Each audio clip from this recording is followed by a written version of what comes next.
This is Velle of InkyPalmTrees, and this is We Are Pittsburgh. It's your boy Big 06, and I'm here with my man Velle from InkyPalmTrees. How you doing today, man? Pretty good. Ain't got no complaints.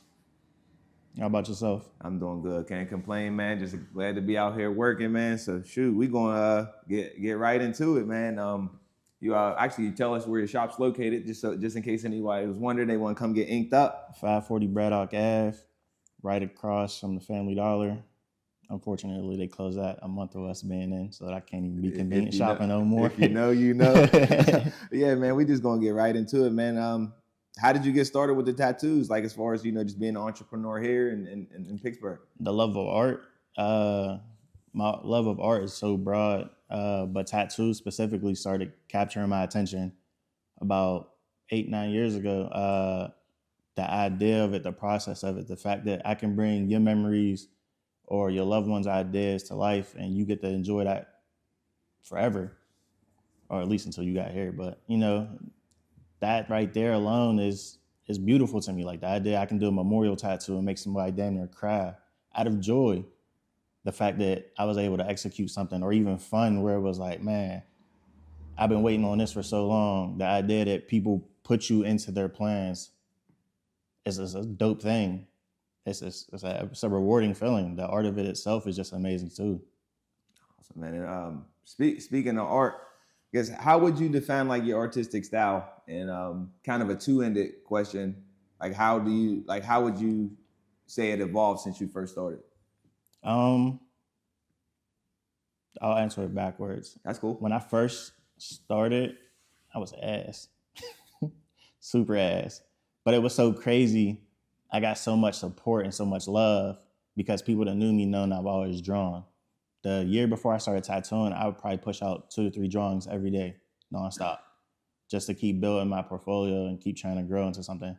And once I started teaching myself and actually getting into it, I stuck to my comfort zone of what I would know, which would be like basic things like the skulls and flowers and stuff like that. But then I always wanted to do my cartoons and my anime. And then that's when my love for the styles of like my new school, my anime and everything like that, it just stuck.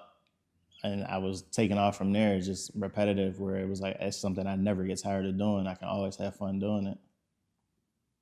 Man, speaking of just creating, like acting from, I guess just from a creative standpoint, it's like you, from the start, as you're doing it and you see there might be something there, it's like the sense of knowing. It's like, I guess, what was your sense of knowing, like, all right, I might be good at this, you know what I'm saying? I might belong. I think it was the idea of strangers believing in your own vision.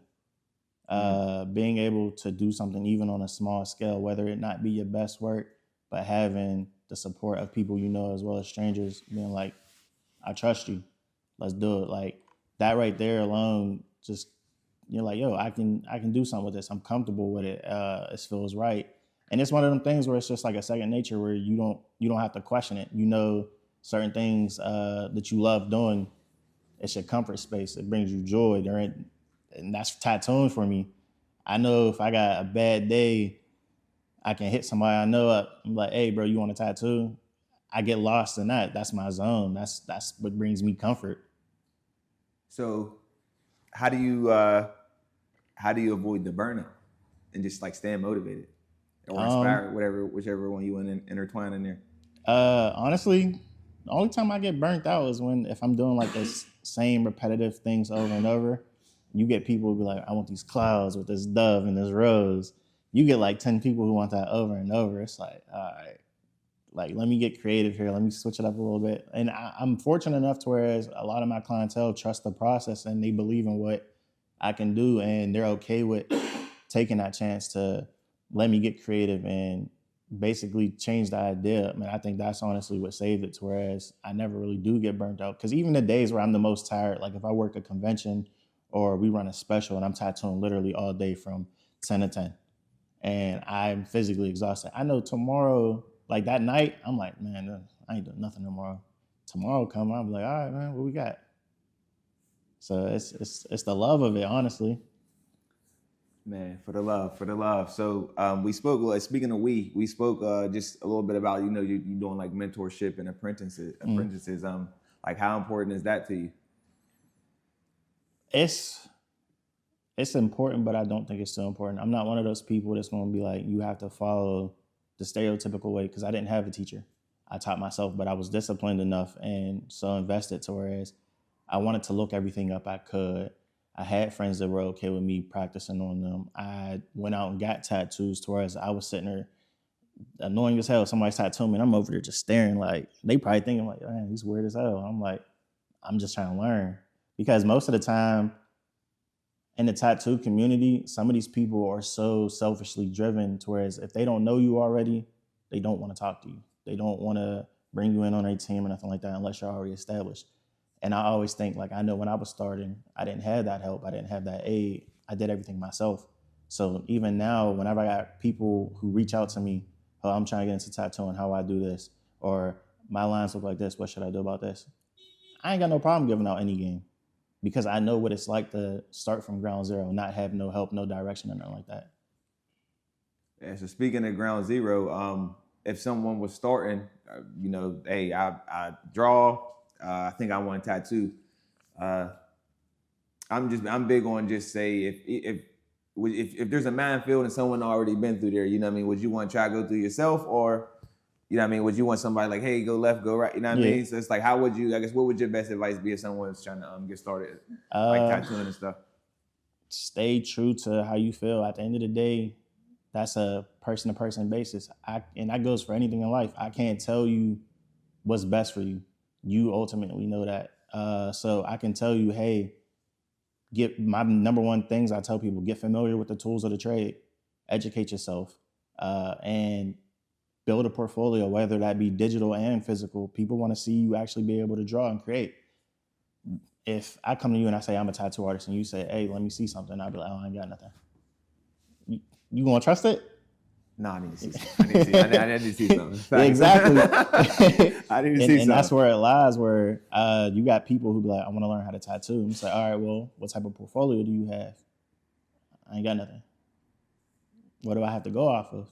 So just drawing and creating that habit of having papers of papers. Because like I said, the year before I started tattooing, I literally was forcing myself to do 2 to 3 drawings every day at work. Locked in, just doing it just because. Yeah. Because I knew it was something that I wanted, and I knew I was my own restriction. Once I got that out the way, you know most people are. Yeah, once I got that out the way, I was like, my ceiling's endless at this point. For sure. So kind of going, I guess that just we're gonna take a trip down memory lane. What would you say is like your most memorable like project, client? Like what was it? I guess like your biggest win to date. Biggest win? Yeah, memorable win. I guess what was like the biggest highlight you that just a surreal feeling that you have yet to maybe duplicate. Owning the shop. I did everything myself. No loans, no funding. It was me putting my head down and just working. And I still got the picture on my phone. I bought the building. Everybody left out when I signed all the papers and all that. Sat right on the wall, and I just sat there just looking around. And I was just like, just trying to soak it in. Like there was nothing that compares to that. Like the idea of knowing, yo, this is me. Yeah. No one can say anything or do anything about it. I don't have to worry about someone watching me telling me, no, you should do this, or you got to do this, or we got to move like this. Like, and for the entrepreneurs, the real estatees, he said bought, not lease. Yeah. And that right there, that's so important. It's the idea of knowing, like, having something that nobody can take away from you. Everybody been involved with some type of slumlord or something like that. You don't want to deal with that. Sitting there, somebody tell you just because they feel a different type of way, or they sell a building to a bigger corporation. Now you asked out. Now what? My goal, I want to put everybody that I'm around in a position to be more successful than me, to be better than me in every way, shape, and possible, whether I be in tattooing or in life. Leave something for my kids as kids, whereas they can continue to thrive off it. And just keep building from there, honestly. For sure. So Do you collab or like work with any like other like local shops, small businesses, other tattoo artists, or any big projects on the way? I want to. However, as y'all know, the city is so narrow-minded. It's bad. Nicely worded. Yeah, and that's the nicest way I can explain it, because I've had people that I try to reach out to that I've even worked with before, and you can see as time goes how people take the different avenues and how you can tell like, this ain't gonna work for me, and you try to bring everybody together and try to do things, try to be all inclusive, to whereas, you know what I'm saying, we can all eat. I don't look at nobody as competition. And I don't mean that in I'm the best, can't nobody fuck with me. There's plenty of people better than me. That's fine. That don't bother me. I be in my lane. You know what I'm saying? I like what I do, and people like what I do, and that's why they come here. That's why lights is on. Sure. But for some reason in our city, everybody has this selfish mindset where it's, well, if I'm not benefiting more, or I don't get an equal share out of this, then we can't do this. And it's like, nobody wants to grow. Nobody wants to have growth. There's a lot of these talented people. Like, I try to explain, well, how's a nice way to explain this? There's a lot of dope artists, but not everybody's for everybody. You got some people in our community, in the Black community, that they don't always have the greatest name. You got people constantly getting out on people with deposits or having bad reputations, making clients feel uncomfortable and shit like that. That looks terrible. Then you got the white tattoo artists who, they don't want to fuck with niggas. And that's the reality of it. Like, a lot of them be talented as hell. You go look at their books and their portfolios, you don't see not one dark-skinned person in there. You don't see one brown-skinned person in there. There's a select few. And I show love to them all the time, because those are the people that I want to be around, the people who, they don't care. But it's the idea of trying to get together and do things. I feel like it works within your team, and then from there try to expand and get people to necessarily hop on a bandwagon and grow. As crazy as it sounds, but it's the snowball effect. Most people don't want to join anything until they see it gaining traction, and that's the reality. It's not. Yeah, that's life. Yeah, it sucks, because it's like, yo, you could have been here from day one, but you didn't want to see the vision. But now that you see things got traction and things are moving, it's like, I want to dive in with that. And it's like, yeah, he wants you to do the legwork. You gotta, I feel like in a sense, you just gotta be cool. Yeah, and that's why you just the guinea pig. You bite the bullet. Yeah, you bite the bullet, and you're like, all right, come on, man. Yep. But it's so hard, mainly off the strength that everybody has this selfish mindset state where they only want to look out for them and themselves. It does not matter. I know people right now who own shops who are only about, you got my money at the end of the week or at the end of the month. Transactional. That's it. Yeah. That's it. That there's no passion. There's no care about anybody else. Like, I know what's going on in my artist's personal life. I know these people. I can bring my kids around these people. I can hit them and be like, yo, what's up? You want to slide over here with me? I can have these interactions with these people. I know them. I know, to whereas you can look at somebody and you know, when you know somebody, yo, you having a rough day, you having a mental day. Some of these people don't care. They don't, it's literally like, I don't even say, when people are like, oh, you got people that work at your shop, I don't be like, no, those are my employees. Like, nah, bro, that's my team. Like, heavy. At the end of the day, realistically, I have final say. So if I wanted to come in here on some dictator shit, I can shut anything down and do anything. Nothing's going to coexist. Nobody's going to. That just ain't good for the morale. Yeah, and it just doesn't work like that. It doesn't do anything for anybody. Right. You want to work in an environment that you feel you got to walk on pins and needles, and you'll just never be comfortable.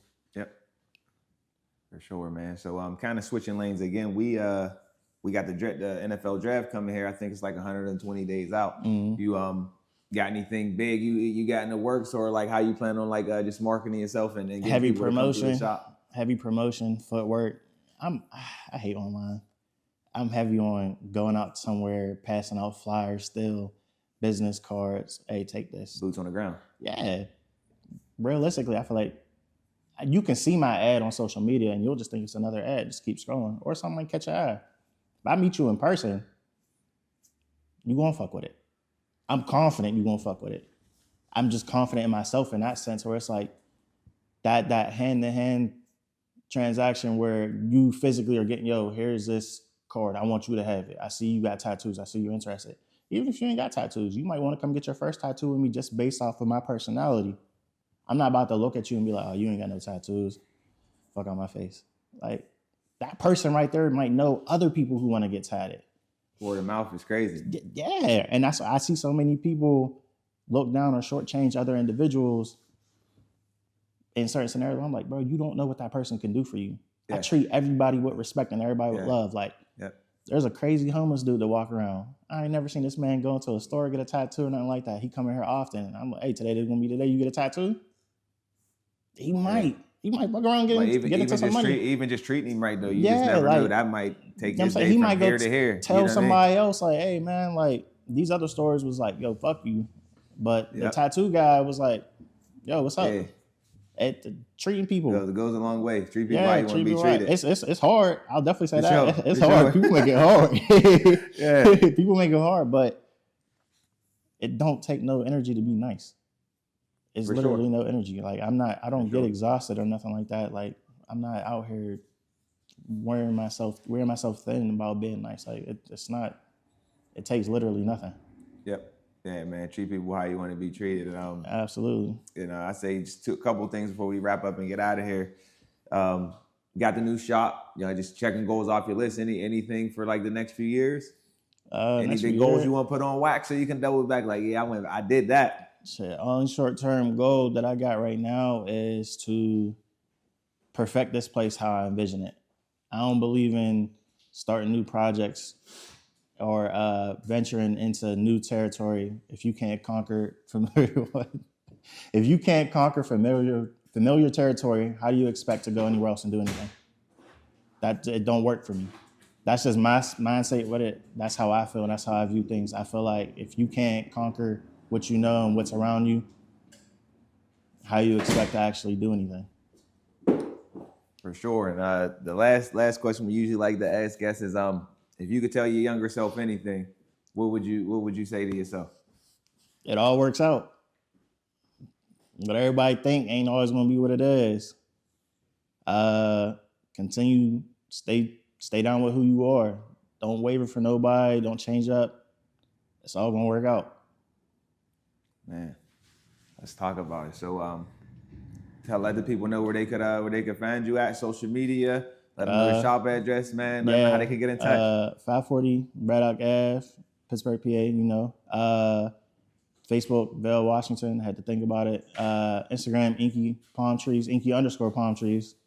My last account got it deleted because they wasn't too fond of my name on there. So I had to figure that one out. Yeah, that's pretty much it. Don't listen I got fake pages out there that will ask you for deposit from, if it's not coming directly from me or my assistant, I send voice memos. I hate texting. So if you don't hear me or get the number directly from my site or click a link, don't give them your money because I ain't giving it back to you because I ain't got nothing to do with that. Man, well, thanks for having us, man. I appreciate you. And keep doing what you do, man. And well wishes, man. Appreciate you having us on We Are Pittsburgh. We out of here. Yes, sir.